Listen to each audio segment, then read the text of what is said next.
Hello, can you hear me?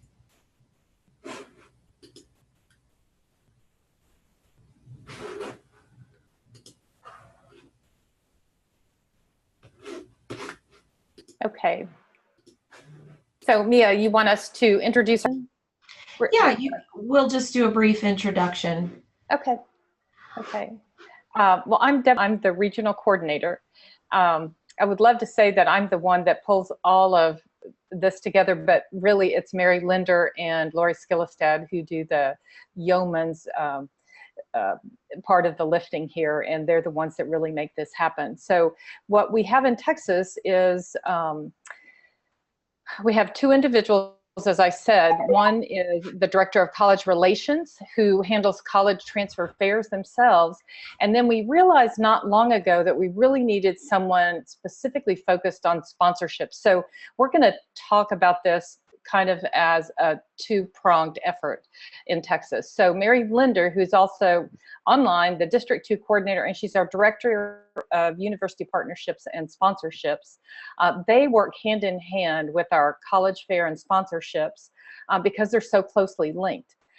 You never know when someone who's just been attending a college fair is going to step up and be a sponsor, or when for whatever reason they can no longer be a sponsor, but they want to attend the college fair.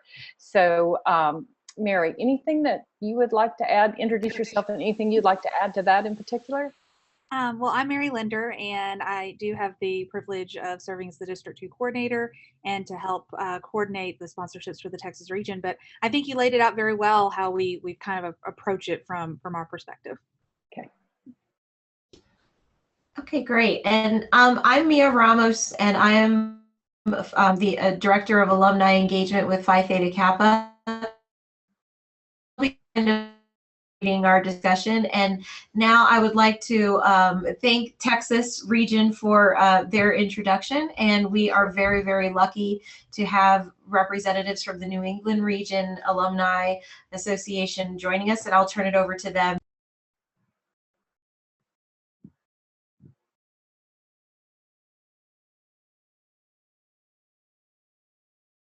Can you hear me? This is Julie Larkin from Connecticut.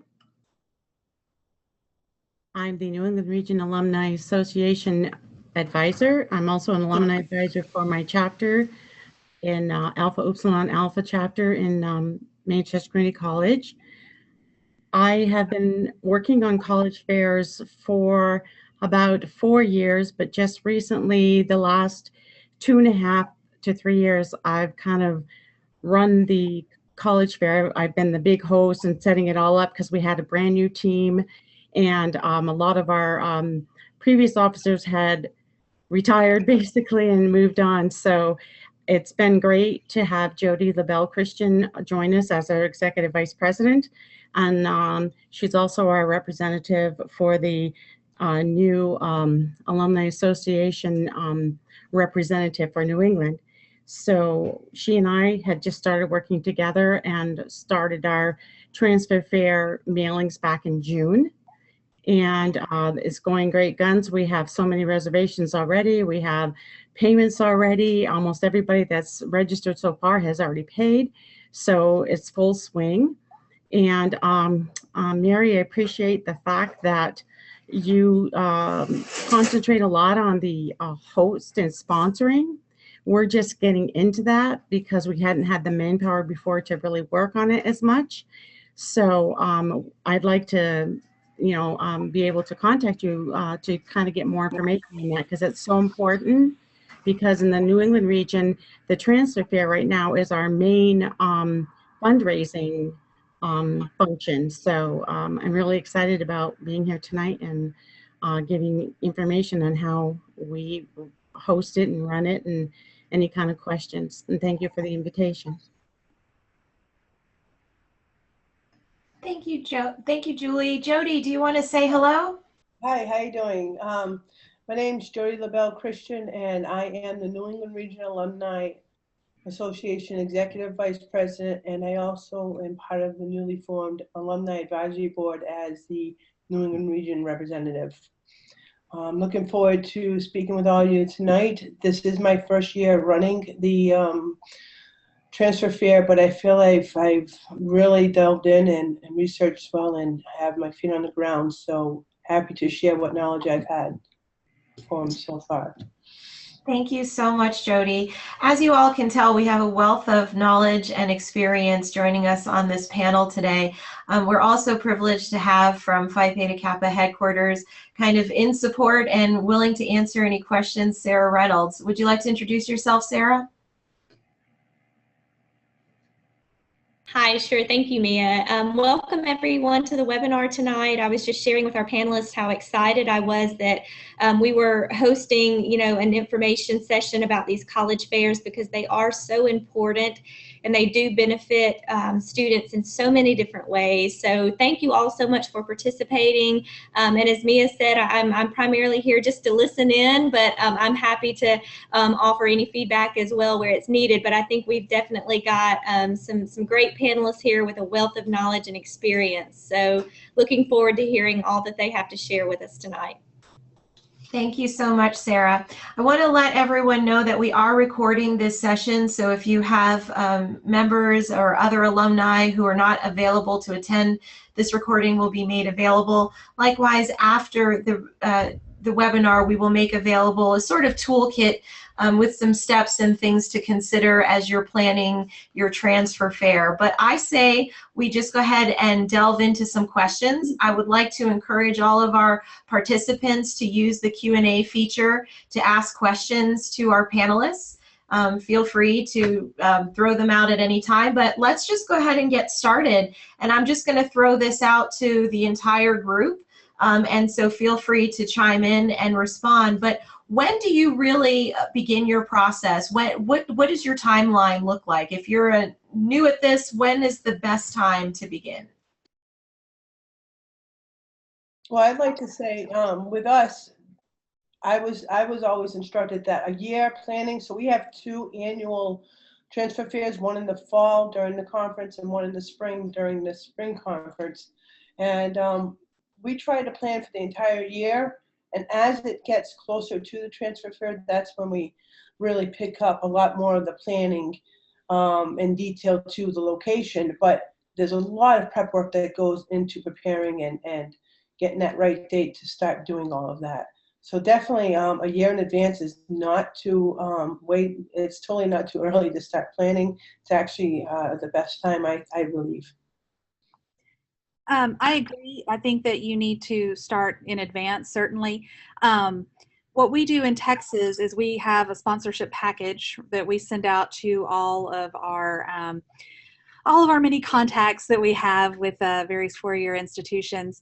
And we send that out normally starting 6 to 8 weeks in advance of our leadership conference.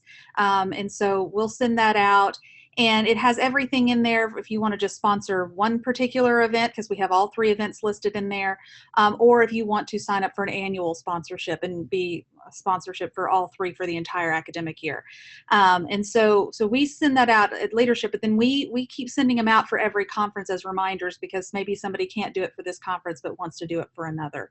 But I think the prime time to really hit hard is 6 to 8 weeks out from your event, so you can really get into specifics of location and times and things like that.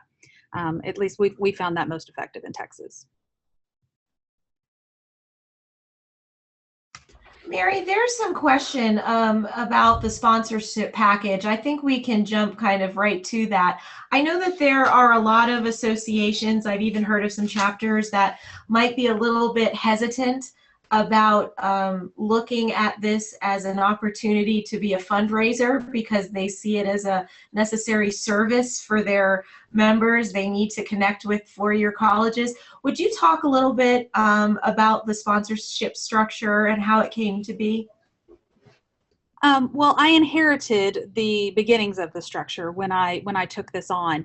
And so what I was able to do is just kind of flesh it out a little bit into adapt it to what we were currently doing in the Texas region as far as the different benefits you could get for different levels of sponsorship. I know that for some people it is very hard to make that ask. I always tell everybody I was not born with that fear. I don't know what happened. I have no trouble asking people for things like that, because the worst they can tell me is no, I'm not going to lose anything by making that ask. And it may seem a little intimidating. You may think, well, I need to connect our members, and so I don't want to ask those questions about them people sponsoring. But in the end, that money that they're giving, even though it's a fundraiser, that is going to be turned into benefits for our members. You're going to have resources to be able to provide them with other things. We can use it to help bring in great speakers or do great activities in the Texas region. And so it's not just like it's making money for us. That's going to be pushed back out to our members, and they're going to get the benefits of it. So they're getting the double benefit of having the financial resources to get great things and having the connections to those four-year institutions. How you doing? I'd like to I'll speak a little bit about how we do our sponsorships and the benefits to that for the four-year colleges or senior institutions. We actually, when we begin mailing them, we have a great welcome aboard letter and introducing the transfer fair and who we are. And a lot of our schools have been with us for as long as Julie, I know, has been involved. And we give what we call a couple different level sponsorships, and one of them is called our platinum sponsor benefits. And with that, not only do we give a lot of the same type of items that the Texas region just spoke of, we also will place them in our, guarantee to place them in our video catalogs, our books. We give them recognition and advertisements at the conferences themselves. We also give them advertisement leading up to the conference for their school in particular. So what we do, because we want the two-year students, the community college students, to recognize the schools that are going to be there and to get to know them a little bit, and we hope to bring in a student's perspective. So we always offer that to the senior schools if they could send us letters from their students or just little blurbs on what their school has done for them and what it's like to be there enrolled. So those kind of incentives advertise the school itself and really bring it out in a big way. And it also helps to get the students recognizing it and speaking more about the transfer fair and getting there and what it's all about, and they realize what it's involved with. So we do get a lot of effort towards that and selling those bigger sponsorships. But we do have other lower levels that offer them to either reserve a table, is the most simplest, to reserving with an item in the welcome bag, all the way up to our platinum benefit. So it's nice. That's the way we've been doing it here in New England, and we like to kind of build upon it each year. That's great. And I will add that one of, included in what we will be sending out after this webinar will be a sample of a structure. So you'll get a chance to look at that and have that and modify that to suit your needs. But I have a question now that we're talking about sponsorships and sending out a sponsorship structure. How do you determine which colleges you're going to be reaching out to, and then who at the college you should be reaching out to? Well, this is Julie, and what we normally do or have done here in New England was to obtain a list of specific four-year colleges. We actually worked with headquarters and got that coordinated. And then from there, we build on it every year, because not every year do all the same ones come, but lots of the same ones do. But then once in a while, different ones come because we keep adding to the list. We go around to the different colleges in different states in New England and even in New York, any neighboring states, and we always update our list. And the best way that I found that we figured out who to send it to is most times it's to the admissions director or to an assistant of the the administrative person, because we figured out through the experience that these are the people that are, in our case, are the ones that actually pay attention to our invitations and are very interested in coming to our college fairs. So this is Deb. in Texas, our original criteria is we invite any college or university that is accredited by SACS, the Southern Association of Colleges and Schools. And so that's our bottom line criteria. Over the years, we have developed relationships with many of the colleges. And one reason that Mary Linder is the sponsorship person is because she is like in the center of Texas where I'm not going to say a majority, but a good share of our colleges are, and many of our four-year universities as well. So she has developed some great relationships with some of the universities there. The question says, you know, who do you decide to invite? We invite all of them. And, you know, the more the merrier. Mary, anything that you would add to that about building relationships and who to invite? No, I mean, you're right. We do invite everybody, but those relationships, they are the most important thing in trying to, so it may be a slow start if you're just building this process. Don't be discouraged by that because it takes time to build relationships. But when you do, what you'll find is that if something happens and that transfer person leaves and is replaced by somebody else, that relationship does get handed off because they'll usually say, you definitely want to make sure you're in the Phi Theta Kappa transfer fair. And so those relationships are key to making this successful. So one thing I would add there is that we try to develop relationships with an administrator in the transfer process because that's more than likely going to be the person that provides some continuity to the process. And then they typically will send someone else to the transfer fair itself, but we deal with that administrator or director. And I guess I'll just pipe in on top of that and add that we do the same as well. We just go directly to admissions since that's usually for us, we found the best location. And then 9 out of 10 times, like you said, they'll send someone else for the show, so to say. And we will be there meeting with them. And we also keep a master database, which we're just this year developing and fine-tuning with everything that Julie's done over the years. We've also now began building a master database that as these contacts change, like you mentioned, we want to keep up to date with that, and we also make sure we have phone call contact information because we'd like to make that personal touch, like both of you here with Texas say it's the same thing with us here in New England. We like to have that warm fuzzy with the admissions counselor and hope to get them on board to come on out and meet our dynamic community college students. In conclusion of that too, I would just also like to mention to you all participating tonight that the College Relations Department partners with four-year colleges and universities too in a variety of different ways. And so we also have contact lists. And so please don't hesitate to ever feel that you can't reach out to us. I know Julie mentioned that she works with headquarters too to get that list of contact information as well. And before the webinar is over tonight, I'll definitely share the email address for myself and our College Relations Alliance. So if you would like to reach out to us and request a copy of our contacts, they are primarily admissions representatives, as the panelists have mentioned, but we'd be more than happy to share that with you as well, just to add to your growing list of outreach too, because it's okay if more than one person at the college gets the invitation. Oftentimes, as they mentioned, the director or the dean may actually have the decision-making power about whether or not the college participates in that fair, but it's always good for that transfer admissions counselor to receive the invitation too, because a lot of times they can be an advocate to really push, hey, this is an event we need to make sure we participate in. So, so again, please don't hesitate to reach out to us here at headquarters for the contact information as well. Thank you, Sarah. If you wouldn't mind, maybe if you want to, we can do it at the end as well, but type the email address in the chat box. That way everyone can have that now and we can revisit that again. But in speaking of universities that we're inviting, how many do you all typically have at your transfer fairs? And I think we should compare it to how many you typically have attending the conference overall so that we kind of have some scale.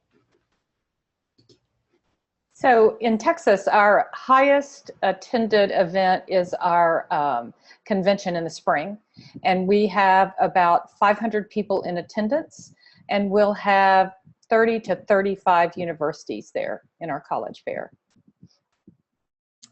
In New England, we have about 120 in attendance at the actual conference that we're having in the fall, which is our leadership conference and HIA. And then in the spring, as Deborah just said, that we also have our largest attendance there, and it can be up to about 170 or 180. And we had normally we started off with about 20 something attending, and I've worked really hard, and I've gotten up to almost 60 colleges. And we are, trying to make sure that we're not overwhelming everyone with the amount of colleges, and make sure the colleges, the reps there aren't feeling like, oh my gosh, nobody has time to talk to us because you have so many colleges. So we've been working on fine-tuning that too. So I think we're getting even more successful at it, and really excited every year about new relationships with the reps and continuing with our ongoing attendees. And I'll add to that, that in my travels, I've come across alumni associations who've also organized transfer fairs, who've kind of kept the number, considerably small, but the invitations were very specific. They tend to look around their area. They knew that the majority of their members transferred to certain universities, and so they would invite those individuals, especially if it was a smaller conference. So it could be just as effective with a small number of colleges, depending on who's in attendance and who the colleges are. But that leads me to another question. You guys touched on it a little bit about timing. Is there a particular time of year that you feel it works best? And I'm going to add a little part B to that. What about tying these transfer fairs into interesting events or other events? We have a question from Sarah from Michigan, who's asking specifically if anyone has ever tied in a college fair with one that was put on by their college. Any suggestions or thoughts on that?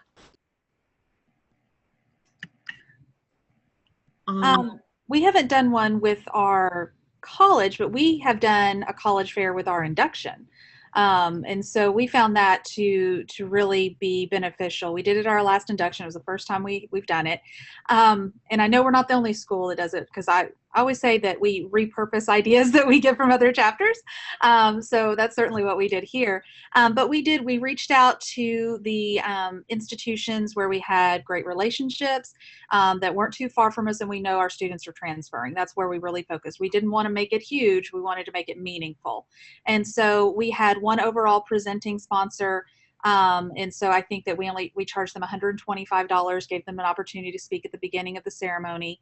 And then for the others who were there, we had 4 or 5, maybe 6 others, and it was like $50 each for them to have a table, but they could be there, set up before the event during our kind of opening reception, and they were there throughout the ceremony and then afterwards. And I'll tell you, it was a big hit with the parents, because parents are there for the induction, and they're able to say, yes, there's money here. We want you to get involved. And so it was great. So I look at every opportunity. We certainly do this for our regional events, but there are other opportunities here that you can do it as well. Another thing that we do in New England is we don't basically go piggyback on another transfer fair, but what we have done is, after we have our quality time for our Phi Theta Kappa, we also always ask the hosting college to invite their regular students, so that there's more attendance. We're looking out for the colleges themselves to make sure that we have a good flow of student traffic. And I actually made some questions up a list, because I know myself years ago when I first started talking to different college reps, it was hard because you don't always know what to ask. You're kind of nervous, that kind of thing. And this I have had a lot of feedback on. They appreciate the fact that they feel more comfortable having a few questions, that I just did like a frequently asked list or something, and they at least have a direction to start in, and they can gauge a lot better with the colleges.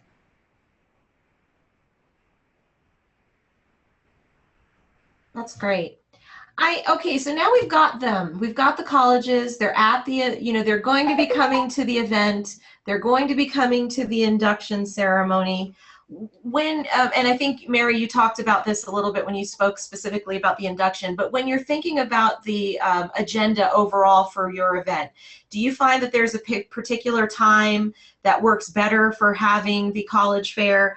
Is there a particular location that you find works best for, the transfer fair? Any kind of logistical advice that you would give to someone planning? I know for what's worked for us and what we continue to do is we like to hold the transfer fair at the same time as lunch, and we like to try to hold it right on location. We were very fortunate this most recent spring to be able to hold it right next to the cafeteria. But unfortunately, that doesn't always happen, but we do try to get it at some point where they're in transition from the last education forum or a break or something going to the cafeteria. So at least we catch them coming in or coming out, we hope, in some way doing it that way. And we also, I don't know if Julie mentioned, but we also do make announcements to it. And in the past, we've actually given the students what they call passports. And they've gone ahead and had to get, each college and university there would have their own page with like a passport stamp with their logo, their school logo. Each student needed to get the college rep's name on that as like a stamp that they spoke with them. And we also give them the questions to help them get started, questions on your first transfer fair. So they have some ways to engage with the schools themselves and help build that dialogue up. And we found it to be very successful. We also, for further incentive, back it up with a door prize, so to say, of each member or attendee, we should say, that receives all of the signatures from the schools listed in attendance get to go in a major raffle, and then we go ahead there and raffle off some type of grand prize at the end of the conference for everybody, in front of everybody, as an added incentive. So it's a lot of fun to do that way too. We normally put ours around lunchtime as well. We extend that lunch period on the day that we're having our transfer fair, and we have the transfer fair the same place we're having our marketplace. So if there's a line at a table, you can hop to marketplace and college fair and back and forth, but it does draw the students there because, I mean, you're all there in kind of one place, and they have the time to really be able to have conversations because we extend that lunch period. We also feel that's important because if you're asking sponsors and college fair participants to come in and have a table, you don't want it to just be for 45 minutes to an hour. It needs to be long enough that it's actually meaningful for them as well. I'm going to add one thing there. The other thing that we do is we have our advisor luncheon during that period of time. So it sets aside a really good time to meet with the advisors while the students still have time to, or have an opportunity to meet with the universities. Another important factor about location that I found over the years that I've worked in it is the fact that, of course, ideally, it'd be nice to have everybody in the same area. In the past, we've had reps down a hallway, we've had them on different floors, and it's just not a really ideal situation. And it does kind of put a damper on people returning because they didn't feel the location was good, the traffic wasn't good because of how it was spread out. So what we do in New England is always go to the hosting campus to do what we call a site visit, so we can figure out what space they're going to allow us and bring home more to them what is really necessary to be comfortable and to keep the colleges returning because it's a good environment. And we also offer like a luncheon, a small light luncheon for all the reps, because as everybody's talking, they normally have it through lunchtime for the students and everything. And in the past, we used to have them pay like $10 a college to eat, their reps to eat with the students. But because sometimes the general sessions were a little bit longer, it wasn't an ideal situation with that either. So we provide some coffee and we provide the light luncheon and waters. And so that's been very successful. But the key is your location for the actual event. that's why I think it's important for colleges that are getting into transfer fairs to really scope it out at the hosting campus.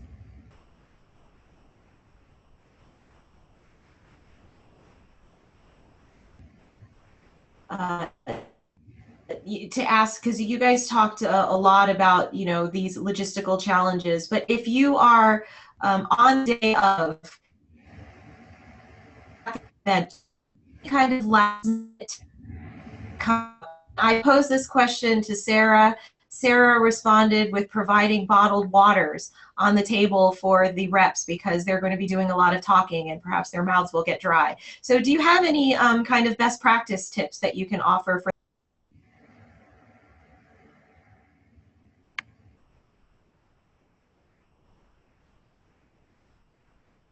Well, I know that here with us in New England, like Julie said, we do offer them a nice lunch, but we also like to offer water. We give each rep 2 bottles of water. We have plenty there, but we start them off with 2 bottles of water. To begin with, we bring in the big box of Joe for us over here. It's for Dunkin' Donuts, and we like to bring in a set of some donuts or pastries or whatnot from there as well.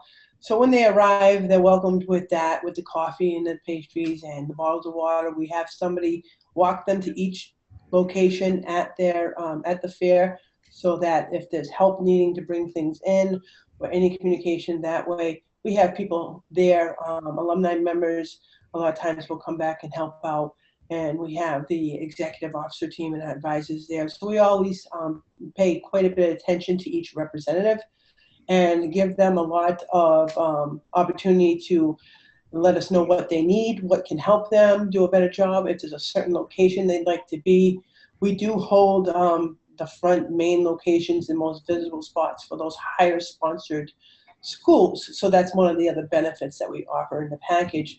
The higher your sponsorship, the more ideal location you'll be placed. And that's well known to the colleges.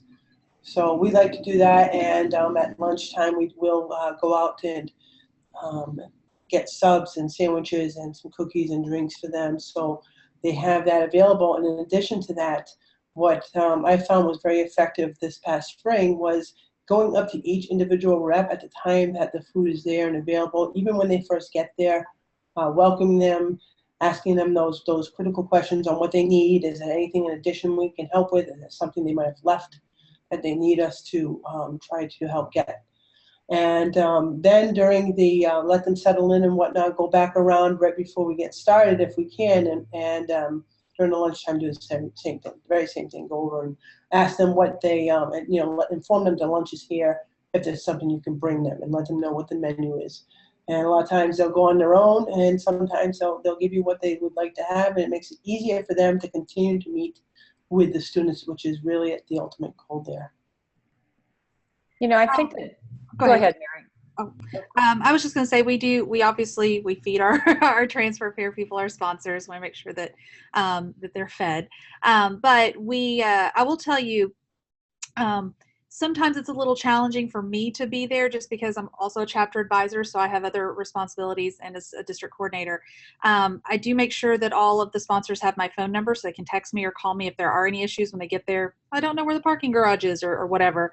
But the people I rely on day of are our alumni. We have wonderful alumni in the Texas region, and if sponsors show up and they don't know where to go and they see them kind of wandering around, they'll take them to where their table is, help them get set up, and they really do everything that day of. I try to get around and thank everybody once I get out of that advisor meeting, but I rely heavily on the alumni, and they never let us down.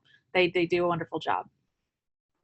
I was also going to mention, Jody, you kind of made me think of this particular point. So the college fair has become part of the culture in Texas. So the expectation is there that we're going to have that college fair, and this is what the students do. And that culture also transfers to the universities, right? So they know kind of what to expect when they're in Texas. So I'm really big on building that community and making it part of the culture. And I think once you do that, I always say that when we get to our events in Texas, they take on a life of their own.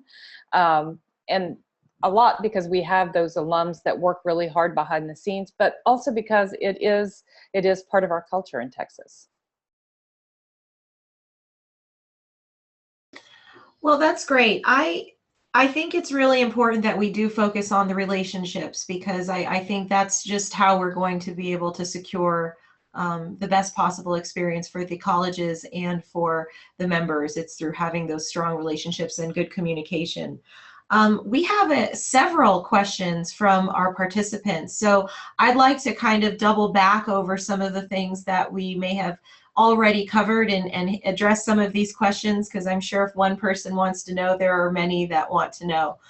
We have a question about the structure, the sponsorship structure, and who exactly receives the funds from the transfer fair in each of your regions. So in Texas, the funds from sponsorships and the college fair go directly into their operations for that particular event. Depending on what the sponsorship level is, or let's say that we have some alignment of values with a particular university, we might come up with something special like one year, one of the universities in the Dallas area actually provided the leadership development books for every member who was attending the conference. So when we find a special opportunity like that, then it's very specifically designated for that, but it always, in Texas, it always goes for the operation of that particular event. Well, over here in New England, what we do is we have broken up the two, so it kind of works out well, where typically in the fall, this money raised will go back into the region itself.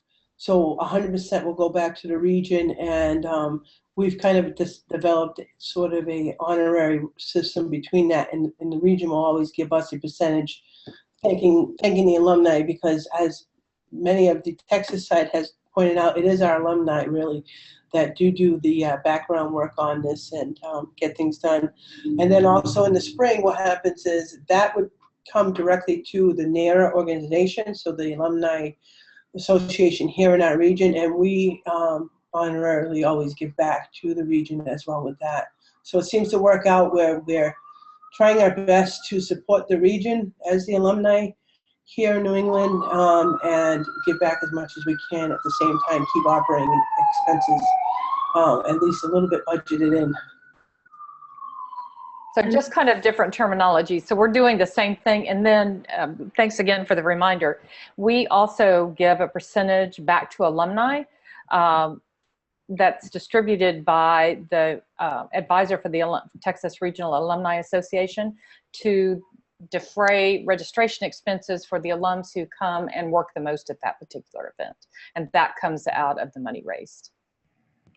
One of the things we do in New England too with some of the money is we provide scholarships for registration for the Honors Institute and for the Catalyst to chapter members. We have a drawing on that, and at the end, when we're doing awards and things like that, we draw for that, the monies to do that for the chapters.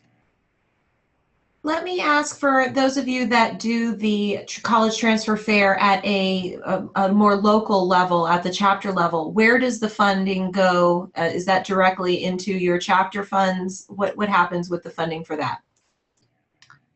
What we did with our induction with the transfer fair is we were able to use that money directly for the induction ceremony. So we were able to provide some additional items for all of the members being inducted. So we try to put it right back into and pushing that out to our members in whatever way possible. We have a comment from Penny Morris, who just lets us know that in their case, some of the colleges send the funds directly to the regional account at headquarters. And so it's a streamlined process for them directly. So that's fantastic. So it seems like whoever's doing the work is going to kind of reap the reward of the sponsorship structure. But it's a great opportunity, and one that shouldn't be overlooked, because it does provide a service, but again, can also supplement some of the programming at the regional meeting as well.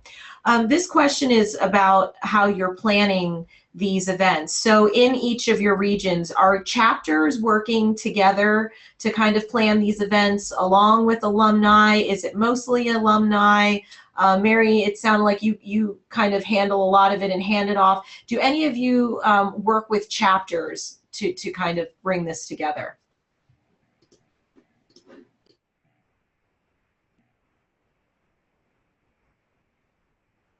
We do not in Texas. It's part of we have a planning meeting with a leadership team that's comprised of our regional officers, our district coordinators, and our advisory board. And it's everything that's done at an event is planned through that particular group. So it doesn't really involve the chapter specifically. Well, here in New England, we pretty much do a similar thing. We have the Region's Advisory Board who decides on the dates and the location for the conferences, and we communicate with the host college continuously on how many colleges we have, and as Julie said, going and having the site visit and whatnot. But no chapters directly. Of course, if it's a chapter level event, that's a different situation, but most of the time it's very difficult for chapters to be involved with that kind of planning at the regional level because they're not signing contracts, they're not attending site visits and that sort of thing. So it's usually best handled at the kind of regional level in terms of planning. Would you all agree with that? Yes. I would agree. You know, the other thing I would say there is that many times the chapters of the individuals who serve on the leadership team, their chapters step up and help a lot. So I don't want to slight them in any way because that does happen. Right, like the planning team for the regional meeting, like the host chapter kind of thing, and is involved. Right? Or for instance, Mary Linder's chapter, because she's a district coordinator, if she needs something, she'll reach out to them and they step up and help. That's great. So thinking about now the kinds of colleges that are coming, I'm going to try to push. We're running out of time, so I'm going to try to squish two questions into one. But what kind of questions and information, or not questions, answers and informations are you hoping that the colleges and universities are going to bring, that they're going to provide to the members, and how far do they come from? Well, and I can speak on just some of the things we do here in New England. I'm sure Julie would have a much longer list, but one of the incentives for our colleges to come along is offering them those packages. But we also have, and it slipped my mind. I apologize. Ready to go. And I'm trying to think of what it is. Oh yes, we also offer them more exposure on top of that, and we look to try to offer them an opportunity to increase their sponsorship by offering a Phi Theta Kappa scholarship directly for their school. And one of the ways we do that is right in the package we send out, we tell them with their benefits of sponsorship to, if they're looking to establish, I actually have used it, kind of just said right out there, that a Phi Theta Kappa scholarship will weigh heavily upon a student's decision, as I'm sure it does for many of us. And having a Phi Theta Kappa scholarship from your college would be greatly advantaged to you. And I also offer them the opportunity that if they do not currently have one, to reach out to us and we can help them establish a Phi Theta Kappa scholarship for transferring members here in New England. So it's kind of like a little bit of a bonus incentive that way. And as far as my knowledge, that's the longest that we've had here since we have the 6 states here in New England. We've had colleges, I believe it was about, my memory serves me right, it was 4.5 to 5 hours between one location and one of the schools that attended. And I believe Julie would probably have a more accurate view on that for us as well. I totally believe that you're pretty close on that estimate, Jody, because we don't just keep it to New England. We go to New York. We've had some from Pennsylvania, actually had one from Ohio. So it depends on who actually is reached out to according to what we do of our invitation and registration information. And we do try to make it a point to have colleges there that, of course, at least I listen. I put my ear to the ground to see what the students are asking for and what specific ones they're really interested in too. So we make sure that we at least get out the invitation so that they're represented and that all the students have a good choice besides a specific one that they request. Yeah, even though, I mean, we ask everybody, we invite everybody, but yes, we do really are persistent about going after the ones we know our students are transferring to, we know offer those Phi Theta Kappa scholarships because they're the most attractive to our students. The other thing I want the colleges to get out of this is to keep building on that relationship we have, in the sense they know that our students are the best students and they're the ones they want on their campuses. And I think every college fair and sponsorship opportunity reaffirms that for them when they see these students face to face and know how amazing they are. I think it just keeps Phi Theta Kappa and our students at the forefront of their mind when they're making those transfer decisions. So I think that is so important. And we're very blessed to have schools from all over. We had a school out of California who came to 2 of our events last academic year. So I'm not kidding when I say we reach out to everybody. If I find a contact somewhere, they're getting emails and calls from me. You know, one other thing that I wanted to mention, and Mary has really worked hard on this particular relationship, but in Texas we have the Terry Foundation, which is like the Texas version of Jack Kent Cooke. And they are an annual sponsor of our events and great supporter in Texas. I saw a question pop up over here about state schools. That's really kind of interesting. That's hit or miss. For instance, one of our largest state universities does not court our transfer students in any way whatsoever. I've even gone and sat on a panel and worked with them to try to help them see that these are the students who are really going to be successful in their programs, but they want to drill down further. How do we know they're going to be successful? And how do we know they're going to be successful in these particular classes? So we don't necessarily court that particular state universities. Others, though, really love our students just for that reason. They know they're going to be successful. Thank you all. So we are at our last couple of minutes. So what I'm going to do, our last questions are really about some best practices and asking for some last best practices. I've also had a couple of suggestions come through. So while I read these last couple of suggestions, maybe each of you can think of one last best practice that we might not have squeezed out of you yet. And while you're thinking of that, I will just add that, again, this webinar is being recorded and will be made available to you later. I will let you know how we have all of your contact information for registering. Also, we are going to be sending a sample sponsorship structure and a kind of checklist for you to consider. There are lots of questions about the sponsorship structure, and so we'll be sending that out. And I'm sure our panelists would be happy to answer questions later on, should you have any. But right now, while they're thinking of their last best practices, I will say we have one from Penny Morris who suggests that we have surveys, or that you have surveys for college reps to fill out for what worked and what didn't, and how they can improve the process. So thank you, Penny. That's a great suggestion. And then let's see, from Heather in Louisiana, we have college fairs paired with chapter tabling during recruitment instantly help show prospective members' return on investment. I could not agree more, Heather. That is a great pairing.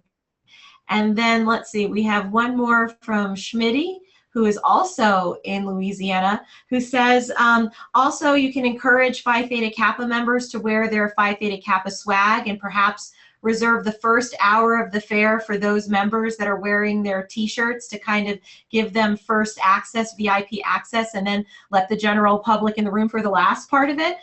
So that's another interesting way to structure it. So with our last 5 minutes, let's turn it over to the experts for their final best practices. One of the things you mentioned was a survey, and in New England, I had already created one of those when I first got involved. We always get a survey from them, and at our actual annual meeting, we read off some of the results and what the people are saying and that the reps are saying, and whether they're receptive or whether they weren't, or what they suggested.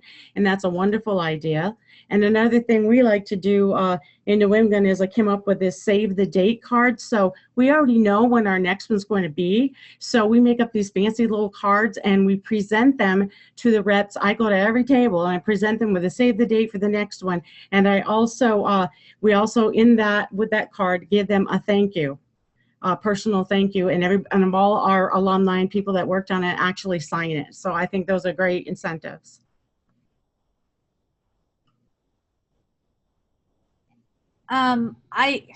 So things I would say is as much information as you can give as early as you can give is helpful. You know, when it comes to budgets and scheduling people to go different places, institutions need to be able to make those decisions as early as possible. And so even if you don't have full details, I like the save the date idea. You can say, this is when it's going to be. I'll send specifics later. That's great. That's kind of why we send out our package at the beginning of the academic year. It matches institutions' fiscal years.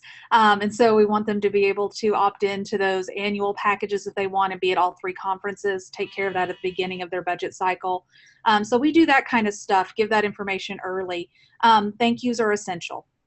After an event, I usually send a thank you email to all of our sponsors because we do appreciate them taking their time and financial resources to be there and to talk to our students. And so we need to show that gratitude, show that appreciation for them doing so. I'd have to say one final tip I would probably give off from my experience is immediately once you have the date and the location, as a group or a team, establish a solid plan with dates and deadlines assigned to all the tasks, and communicate with the host college the number of schools, senior colleges will be attending at a continuous rate. You need to keep that communication going for location. Keep in mind what would be the best location has been discussed, and really work with the host college on that on a continual basis. But definitely, I could never emphasize enough the solid plan with dates and deadlines already established for all your tasks. And even if you don't have someone to assign them to at that very moment, you have it laid out and you can see your plan ahead of you. So you are assuring yourself of success. And thank you for having me on board here with you today. So I look at it also from kind of a higher level perspective. And I think the one thing that we have to consider in any kind of event planning, whether it's our college fair or the event itself, is the experience that we're creating for the attendees, but also the experience that we're creating for the 4-year universities. So I think that if we always think of it in that term, that helps us provide the best possible experience for everyone who shows up, whether it's attendees or our universities. Well, I think we have made it right on time. We are quite a punctual group. And so I would just like to thank all of you so much for sharing your expertise. I feel like I've learned a lot. If I was going to host a transfer fair tomorrow, I know a lot of things that I will consider that I might not have otherwise. So thank you all so much for participating, for sharing your expertise, and thank you all for attending and asking such wonderful questions. I will be happy to share the information of our panelists and the recording and all of the information that you need to begin to put together your own transfer fair after the webinar. So thank you all again and have a wonderful evening. Thank you for having us. Thank you so much. Thank you. Thank you. Bye.